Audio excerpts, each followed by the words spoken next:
ఈనాటి రైతు సదస్సుకు అశేషంగా తరలి వచ్చినటువంటి రైతు సోదరులు ఇలా బీఆర్ఎస్ శ్రేణులకు అందరికీ హృదయపూర్వకంగా నమస్కారాలు చెప్తూ ముఖ్యంగా ఈ సమావేశం యొక్క ఉద్దేశం ఏదైతే ఉన్నదో మీకు తెలియదు కాదు. 6 కాలం కష్టపడేటువంటి యొక్క రైతుకు ఏదైతుందో వీళ్ళ గిట్టుబాటు ధర కల్పింపజేయడం ప్రభుత్వ బాధ్యత. ఆనాడు మరి రబ్బీ కాలంలో ఏదైతుందో ఇదే ప్రాంతానికి చెందిన ఒక రైతులు ఏదైతుందో ఇలా గిట్టుబాటు ధర పొందటానికి మరి ధాన్యం సేకరణ కేంద్రంలో విక్రయించుకుంటే ఏదైతున్నదో ధాన్యం తూకం వేసిన తదుపరి అది ప్రభుత్వ బాధ్యత అయిపోతుంది. అప్పుడు ప్రభుత్వం ఏదైతుందో తూకం వేసినటువంటి ఒక ధాన్యాన్ని తరలించలేకపోవడంతో అప్పుడు ప్రకృతి వైపరీత్యంతో వీళ్ళ అకాల వర్షాలతో ఏదైతుందో గోడగూలి 4 రైతులు దుర్మరణం పాలు కావడం జరిగింది.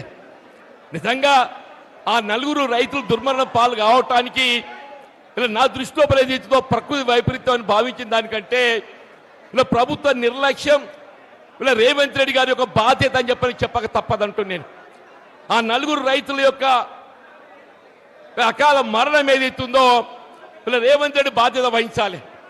కానీ ఆనాడు ఏదైతుందో ఆ కుటుంబాన్ని ఆదుకోవడానికి కొరకు ప్రభుత్వంలో చలనం లేకపోవడంతో మీతో దివాకర్ రావు గారు ఏదైతుందో చొరవ తీసుకొని రైతు యొక్క మద్దతుతోని ఇదే లక్ష్మీపేట చౌరస్తాలో వారు మరి ధర్నా చేపట్టడంతో ఏదైతుందో దాదాపు 6 గంటల సమయం అక్కడ ధర్నా చేస్తే ప్రభుత్వంకి వెళ్ళి స్పందన రాలేదు. కానీ ఆనాడు వరంగల్ రైతు సదస్సులో పాల్గొంటున్నటువంటి యొక్క మరి బీఆర్ఎస్ పార్టీ కార్యనిర్వాహక అధ్యక్షులు ఏదైతుందో ఈ అంశం సమాచారం ఏదైతే తెలుసుకోవడంతోనే ఒక రైతు చనిపోతే ప్రభుత్వం చలనం లేకపోవడం దురదృష్టకరం అని చెప్పి పేర్కొంటూ ఇలా బీఆర్ఎస్ పార్టీ ఏదైతుందో ఒక రైతు పక్షపాత పార్టీగా ఆ కుటుంబాలను ఆదుకోవడం ఏదైతుందో ఇలా బీఆర్ఎస్ పార్టీ పరంగానే మేము ఆదుకుంటామని చెప్పినటువంటి ఒక భావనతోని వారు వెనువెంటనే ఒక్కొక్క కుటుంబానికి 5 లక్షల రూపాయలు ఆర్థిక సాయం అందజేసే విధంగా మీరు దివాకర్ రావు గారికి ఏదైతుందో మరి టెలిఫోన్ ద్వారా వారికి సమాచారం మరి వెలువించడం మరి ప్రభుత్వం కూడా ఒక్కో కుటుంబానికి 20 లక్షలు ఇస్తామని చెప్పారు అనేది వీళ్ళ కేటీ రామారావు గారు ఏదైతే ఒక రైతు బిడ్డ అని చెప్పంటూ నేను ఆనాడు ఏదైతే వారి హృదయం చలించి రైతులు ఆదుకోవాలని చెప్పి ఏదైతే ప్రకటించిందో ఆ డబ్బు ఇవ్వడానికి ఏదైతే వారు స్వయంగా ఈరోజు లక్ష్యం రావడం జరిగింది. కానీ ప్రభుత్వం ఏదైతుందో 20 లక్షలు ఇస్తామని చెప్పని కేవలం ఒక కుటుంబానికి ఏదైతున్నదో కేసీఆర్ గారు ప్రవేశపెట్టినటువంటి ఒక రైతు బీమా 5 లక్షలు తప్ప ఏదైతుందో మిగతా ముగ్గురికి ఏదైతే ఒక్క రూపాయి సాయం చేయలేదే.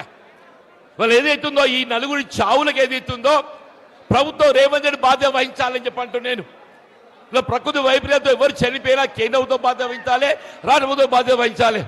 మేము తప్పకుండా ఏదైతుందో వీళ్ళ కేంద్ర రాష్ట్ర ప్రభుత్వాలపై మరి ఏ విధంగా చర్యలు తీసుకోవాలని కూడా ఆలోచన చేస్తామని చెప్పని పేర్కొంటూ దీంతో పాటుగా చెప్పంటూ నేను వీళ్ళ మన మొత్తం ప్రాంతం అంతా దుర్భిక్షం తాండవిస్తుంది.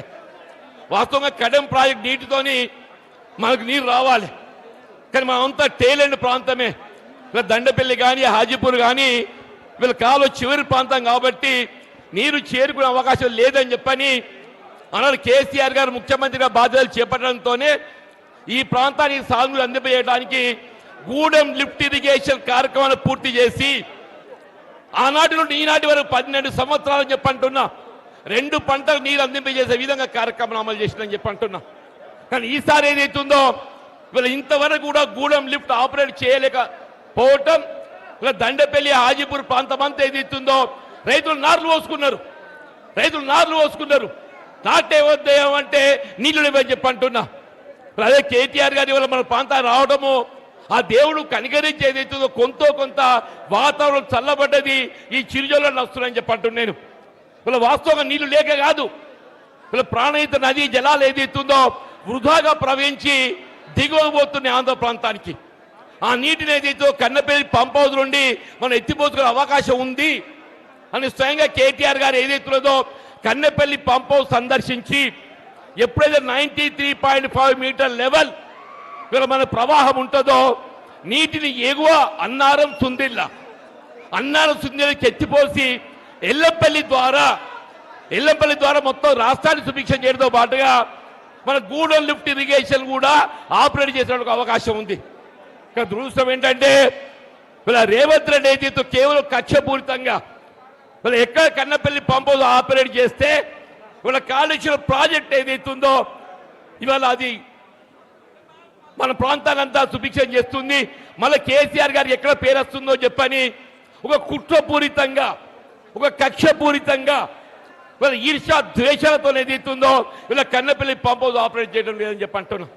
ఇలా మొత్తం సాంకేతిక నిపుణులు అందరూ కూడా ఏదైతున్నదో కన్నపల్లి పంప్ హౌస్ ఆపరేట్ చేయడానికి ఏ విధమైనటువంటి ఒక అభ్యంతరాలు లేవు, ఆటంకాలు లేవని చెప్పి అంటున్నాం. ఎవరైనా ప్రభుత్వం ముఖ్యమంత్రికి ఏదైతుందో పాజిటివ్ దృక్పథం ఉండాలనే, నీకు పాజిటివ్ దృక్పథమే లేదని చెప్పి అంటున్నాం. ఏమనంటే ఎన్డీఎస్సీ అంటాడే నేషనల్ డ్యామ్ సేఫ్టీ అథారిటీ. ఈనాడు ఈ సందర్భంగా ఈ వేదిక ముఖంగా అడగదలుచుకున్నా నేను, నీ ఎన్డీఎస్ఏలో ఏదైతుందో ఎక్కడైనా కన్నపల్లి పంప్ హౌస్ నుండి 93.5 మీటర్ లెవెల్లో ప్రవాహం ఉంటే నీరు ఎత్తిపోయేదో ఇక్కడ ఉన్నదే? ఎన్డీఎస్ఏ రిపోర్ట్ ఏదైతున్నదో ఎల్లపల్లి బ్యారేజ్ ఏదైతుందో మరమ్మతులు చేపట్టేంత వరకు నీటి నిల్వ చేయకూడదని మాత్రమే పేర్కొన్నది. కానీ ఇక్కడ మేడిబెడ్డ మ్యారేజ్కు సంబంధం లేకుండా కేవలం కన్నపల్లి పంప్ హౌస్ నుండి 93.5 మీటర్ లెవెల్తో నీరు ఎత్తిపోసుకునే అవకాశం ఉంది. అది ఎత్తిపోయకుంటే ఏదైతుందో ఇలా మొత్తం రాష్ట్రం వల్ల ఇది కరువు ఏదైతుందో ఎల్లినో కరువు కాదు, ఇది ఎల్లినో ఏదైతుందో ప్రకృతి ప్రసాదించింది. దాన్ని ఎవరు కూడా నిలుపుదల చేయలేము. ఎల్లినో ఇవాళ వచ్చింది కాదు, వాతావరణ సూచిక 6 మాసాలుగా హెచ్చరిస్తున్నాయని చెప్పి అంటున్నాను. నువ్వు 6 మాసాలుగా ఏ విధంగా చర్యలు ప్రికాషనరీ మెజర్ తీసుకోకుండా ఇవాళ ఏదైతుందో రాష్ట్రం కరువులు నెట్టబట్టడానికి ఇది రేవంత్ రెడ్డి బాధ్యుడని చెప్పంటావు. రేవంత్ రెడ్డి బాధ్యుడని చెప్పి అంటున్నాను. నువ్వు పంట కావాల్సిన కాలువ నీళ్ళు ఇయ్యవు, కరెంట్ ఇయ్యవు. అన్నారు కేసీఆర్ గారు ఏదైతుందో 24 గంటలు ఏదో అంతరాయంలో కరెంట్ ఇస్తే ఇవాళ దినంలో కరెంట్ ఎప్పుడు వచ్చేది ఎప్పుడు పోయేది అని చెప్పి అంటున్నా. కాలువ నీళ్ళు లేవు, కరెంటు లేవు, పండించే పంటకు ఏదైతుందో ధాన్యానికి మద్దతు ధర లేదు. మొన్న ఏసంగిలో ఏదైతుందో వడ్లు అమ్ముకున్నాం అందరం. దయచేసి ఒక్కటి గుర్తు చేస్తున్నా, ఎవరైనా ఎక్కడైనా క్వింటల్కి 5 కిలోలు 6 కిలోలు కూడా తక్కువ తూకం చేసినారా? కోత వచ్చి లెగవేయలేదా? 5 కిలోలు అంటే ఎంతలే? కిలోకి 25 రూపాయలు. 5 కిలోలు అంటే కిలోకి 25 రూపాయలు అంటే ఎంత అవుతుంది? 5 × 25 125 రూపాయలు. 6 కిలోలకి ఎంత అవుతుంది?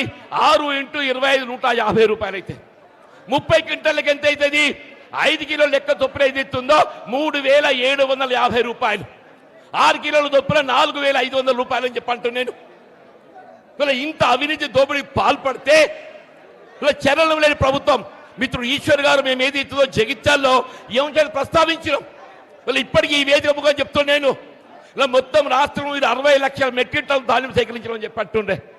మీరు 60 లక్షల మెట్రిక్ టన్ ధాన్యం సేకరిస్తే 60 లక్షలు ఇంటూ క్వింటల్కి ఏదైతుందో 3000 దోపిడీ అయినా కానీ కనీసం 2000 కోట్లు ఏదైతుందో ఈ ప్రభుత్వం అవినీతి పాల్పడని చెప్పి అంటున్నాను.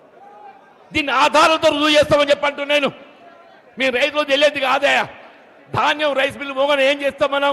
ధర్మకాంట మీద చూస్తారా? ధర్మకాంట అంటే ఆటోమేటిక్ వెయింగ్ మిషన్. దాని తర్వాత ఒక ట్రక్ షీట్ ఇస్తాడు. మన ధాన్యానికి ఏదైతుందో నీ ధర్మకాంట మీద తూకం ఎంత వస్తే గంత మన గిట్టుబాటు ధర కట్టించాలి. ఆ తీయకుండా ఏం చేస్తుండో ట్రక్ షీట్తో ఇస్తున్నాడు. దాంతో రైతులు ఏదైతుందో 2000 నుండి 3000 కోట్లు నష్టపోయినాం అని చెప్పి అంటున్నా. నేను దయచేసి ఏదైతే ఈ సదస్సు ముఖ్యంగా డిమాండ్ చేస్తున్నాం. మీకు సివిల్ సప్లైస్ కమిషన్ ఉన్నాడా? మీరు విచారణ చేపియండి. రైస్ మిల్లర్ల దోపిడీ, ఈ దోపిడీలో ఏదైతుందో కాంగ్రెస్ పార్టీ నాయకుల పాత్ర ఏ మేరకు ఉన్నది మీరు రుజువు చేస్తామని చెప్పి అంటున్నాను. నిజంగానే కాంగ్రెస్ పార్టీ నాయకులు మంత్రి మీ యొక్క బాధ్యత లేకుంటే మీరు రైస్ మిల్లర్ ఎందుకు అదుపు చేస్తలేరు? వీళ్ళ రైతులు పొట్టగొట్టి రైస్ మిల్లర్ల కడుపు నింపడానికి అనే ప్రభుత్వం ఉన్నది. ప్రభుత్వం అనేది ఏదైతుందో రైతుకు అండగా నిలబడాలి. నువ్వు రైస్ మిల్లర్ కడుపు నింపడానికి కాదు కదా చెప్పండి. నేను దయచేసి ఏదైతుందో ఇంకా ఎక్కువ సమయం తీసుకోకుండా ముఖ్యంగా ఈ ప్రాంత అభివృద్ధి కావాలన్నా ఆనాడు కేసీఆర్ గారు ముఖ్యమంత్రిగా మీరు దివాకర్ రావు గారు శాసనసభ్యుడిగా చెప్పంటు నేను మనకు అంతర్గామకి వెళ్ళి మంచిర్యాలకి ఏదైతుందో ఒక 164 కోట్లతో వంతెన మంజూరు చేయించిండే. 164 కోట్లతో అది మంజూరే కాదు, టెండర్ పిలిచిండు, పనులకు ఉపక్రమించిందని చెప్పంటున్నాను. ఇలా ఎమ్మెల్యే ఏదైతుందో నువ్వు అంతకన్నా మంచి పని చేయవా? నీ దివాకర్ రావు గారు కోపం ఉన్నట్టయితే నువ్వు అంతకన్నా మంచి పని చేయి. ఇవాళ అంతర్గామ మంచిర్యాల వంత నిర్మాణం చేస్తే ఇవాళ చంద్రాపూర్ నాగపూర్ పోవడానికి 20 కిలోమీటర్ దూరం తక్కువైతుందా? 20 కిలోమీటర్ దూరం తక్కువైతుందని చెప్పాడు. రోజు వేలాది ఏదైతుందో హైవే వెహికల్ ప్రయాణం చేస్తాయి.